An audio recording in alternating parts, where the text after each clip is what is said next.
la Asociación del Fútbol Argentino, hoy tal vez el ente futbolístico más importante en el mundo del fútbol y el más rico, obviamente por debajo de la FIFA y las otras confederaciones futbolísticas.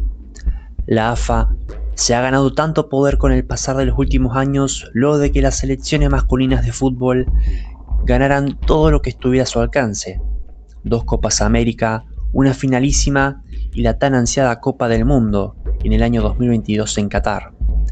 La AFA, conducida por Chiqui Tapia desde el año 2017, se ha visto en el ojo de la tormenta debido a que hace un año atrás hubo un cambio en el estatuto que le permitió ser reelecto de vuelta, y así han surgido varias investigaciones jurídicas, pero no solo también por eso ha sido puesto en el ojo de la tormenta, porque son también en lo futbolístico los torneos argentinos, desde la primera división hasta las ligas regionales, se han deteriorado, ya sea en calidad futbolística, arbitrajes y formatos de organización de los torneos.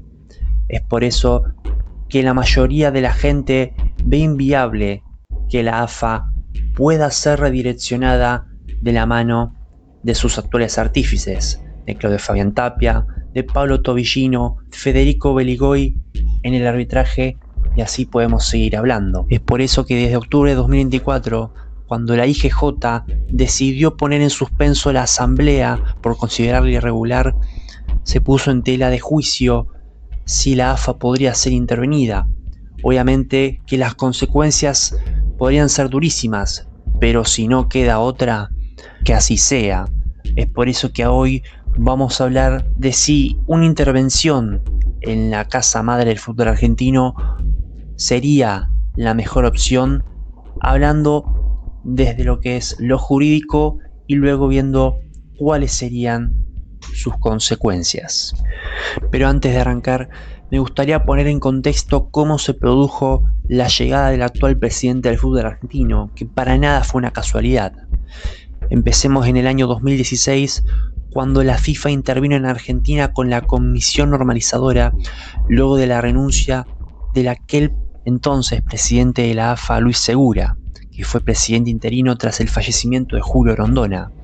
El 21 de julio de 2016 se produjo uno de los capítulos más oscuros en la historia del fútbol argentino, en el que un comité que nombró la FIFA creó la comisión normalizadora de la AFA ante la crisis política y económica que atravesaba la Asociación del Fútbol Argentino post fallecimiento de Julio Humberto Rondona, quien estuvo más de 30 años en el poder. Luis Segura, que como presidente interino y la puja de intereses se había consumado en un escándalo con unas elecciones en las cuales 2 listas competidoras habían conseguido un empate porque uno de los dirigentes llamativamente votó a 2 listas competidoras, el famoso 38-38, ocurrido el 4 de diciembre de 2015. Tras ese bochorno escandaloso y las elecciones empatadas, teniendo un número impar de votantes y los números en rojo en las arcas de la AFA, desorbitaron en que la FIFA amenazó con desafiar a la AFA y con ello impedir su participación en el Mundial de Rusia 2018, y entre muchas idas y vueltas terminó acordando enviar al país un comité para gestionar la normalización de la AFA, digamos como una etapa de transición hasta que hayan elecciones. Y fue así que en 2017 la AFA terminó por votar al presidente actual, Claudio Fabián Chiqui Tapia, un hombre que se hizo desde el ascenso, escalando gubernamentalmente para hoy llegar a ser el nombre más importante en la Asociación del Fútbol Argentino. Bien, es así que el cambio fue prometedor. Claudio Fabián Chiqui Tapia logró enderezar el rumbo económico de la AFA y parecía también así enderezar el rumbo del fútbol argentino, ya que en esa época el torneo era de 30 equipos luego de la designación de que Grondona, meses antes de su fallecimiento, acordó que subieran en masa muchos equipos de la Primera B Nacional a la Primera División. Mientras tanto, en la Primera División, en la categoría elite del fútbol argentino, la Superliga era la encargada, un ente aparte de la AFA, para llevar a cabo esta normalización de la Primera División y reducir la cantidad de equipos, obviamente para mejorar la competencia. Bien, es así que iban de la mano con las convicciones de Tapia de que la AFA y la Superliga lleguen a un mínimo al menos de 22 equipos en la primera división. Todo iba bien hasta que en marzo de 2020 el fútbol a nivel argentino y mundial fue corrompido por una pandemia en el cual se tuvo que frenar las actividades en todo aspecto. Y es por eso que aquí empezó la debacle del fútbol argentino a nivel organización. Y es por eso que aquí empieza el debate en cuestión. La primera división tenía una cantidad de 24 equipos y con el rumbo de seguir reduciendo esa cantidad. Pero ¿qué pasó? En marzo de 2020, además de que llegara la pandemia, la Superliga se disolvió y nació así la Liga Profesional de Fútbol organizada por la AFA.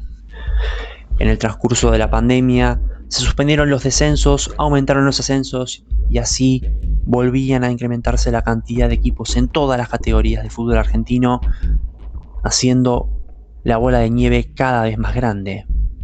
Aquellas palabras de Claudio Fabián Tapia en una nota de Libero Versus en 2019 parecían quedar más atrás en el olvido, en el cual decía que el formato ideal de la primera división en el fútbol argentino era de 18 equipos. ¿Por qué se cambió la cantidad de equipos que ascienden en la primera B en pleno torneo? Cuando nosotros asumimos, empezamos a ver una realidad en el fútbol argentino, que teníamos que modificar los torneos. Los primeros cambios que hicimos fue en el Federal B y el C, que se cambiaron por torneos regionales. Dijimos que había que modificar los torneos de la B Nacional, porque vos tenés la Superliga 4 descensos y tenés que para la B Nacional ascienden 2 directos de la B Metropolitana y 2 del Federal.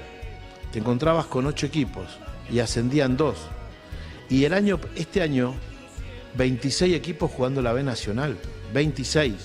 Quiere decir que si nosotros no modificábamos, en 2 años, en un año íbamos a estar con 32 equipos igual. Dijimos, no vamos a jugar metropolitanos y el interior por separado, vamos a jugar mezclados, en 2 zonas, donde centralicemos y económicamente cuidemos los clubes, no se viaje tanto de un extremo al otro, pero sí nos comprometemos a que en 5 años esta categoría va a ser como tiene que ser, con 22 equipos. Como también pensamos que la Superliga no puede tener la cantidad de equipos que hoy tiene y van a ese camino, que tiene que tener 20 equipos. No hay torneos de elite con la cantidad de equipos que tenemos nosotros. Es más, te diría, si damos fino, hasta tendría que tener 18 equipos. No solo por esta falta de convicciones en sus palabras, Chiqui Tapia empezó a ser cuestionado, sino también porque algunos equipos en cuestión, manejados no solo por Fabián Tapia, que el cual maneja Barraca Central, hoy equipo en primera división, y hace tan solo una década, divagando en las categorías del ascenso, también se le suman otros equipos del poder manejados por hombres afines al Chiqui Tapia. Ante el favoritismo de algunos equipos, con el tema de los ascensos y los arbitrajes a su favor, también el tema de los que imparten justicia han sido puestos en la tela de juicio. Si bien los arbitrajes en el fútbol argentino siempre estuvieron en el ojo de la tormenta, no importara quién gobernase, en la era de Claudio Tapia, los arbitrajes alevosos se volvieron cada vez más obvios, dejando tal punto de que la gente que trabaja para el fútbol crea que los partidos, ascensos o campeonatos sean elegidos a dedo, ya sea porque un equipo afín al poder esté compitiendo. No solo también por eso, sino también que la AFA en 2023, cercano a los días de las elecciones presidenciales, había puesto un mensaje, una bajada de línea a los clubes que afirmen que los clubes son de los socios y asociaciones civiles sin fines de lucro. Obviamente un mensaje contradictorio porque hay varios clubes que han llegado a primeras divisiones o a divisiones superiores contando con una masa societaria muy menor y una infraestructura que pareciera ser de un equipo de ascenso. Ante todas estas contradicciones y las alevosías que rodean a la AFA, en octubre de 2024 se iban a realizar unas elecciones asambleas para definir la cantidad de equipos que habrían en el año 2025 en Primera División y en la Primera Nacional, para cambiar el reglamento a mitad de un torneo. Suena poco serio, la verdad. Es por eso que aquí inicia un capítulo legal en el que la IGJ, de la mano del gobierno actual de Javier Milei, querían frenar las elecciones para que no se siga la asamblea. Aún así, la AFA ganó el juicio o esta disputa jurídica en el cual, de la mano del Código Civil y Comercial de la Nación, en su artículo 174, establece que las asociaciones civiles requieren autorización estatal y están sujetas a contralor permanente. Además, la Inspección General de Justicia tiene facultades para supervisar estatutos, autorizar reformas, intervenir en casos de irregulares graves. ¿Qué significa esto en concreto? Que si se demuestra que la AFA no cumple con su estatuto, hay estados contables dudosos, elecciones que no respetan la normativa o incumplimientos fiscales / tributarios. El marco legal permite intervenir, supervisar o incluso suspender actos institucionales. Ahora sí, ¿cómo se defendió la AFA ante estas acusaciones de la IGJ de la mano con el gobierno, que obviamente hubieran significado en una probable intervención de la AFA, por lo cual lo hubiera sido castigado duramente, más que nada por la FIFA, ya que si una asociación civil que maneja el fútbol a nivel nacional como lo es la AFA, podría recibir duros castigos económicos, pero sobre todo deportivos, ya que tanto las selecciones nacionales femeninas y masculinas y de todo tipo y los clubes no podrían competir en torneos internacionales de forma indefinida. Ahora, ya habiendo puesto sobre la mesa las posibles sanciones y cómo la AFA estuvo así de cerca de entrar en un escándalo judicial con la IGJ, ante todo esto puesto en mesa, parece que la AFA seguirá siendo conducida y perpetuada por Chiqui Tapia en el poder. Ahora sí, vos, ¿estás de acuerdo con una intervención? No importa lo que eso implique, para que mejore el fútbol argentino de una vez por todas, que sea manejada con transparencia, con honestidad. Te leo en los comentarios. Muchas gracias por ver el video. Si te gustó, dejale like, suscríbete para más contenido parecido y activa la campanita para que te lleguen notificaciones de futuros videos. Esto ha sido todo. Quien les habla es Lucas Peloso y nos estamos viendo en futuros videos. Muchísimas gracias.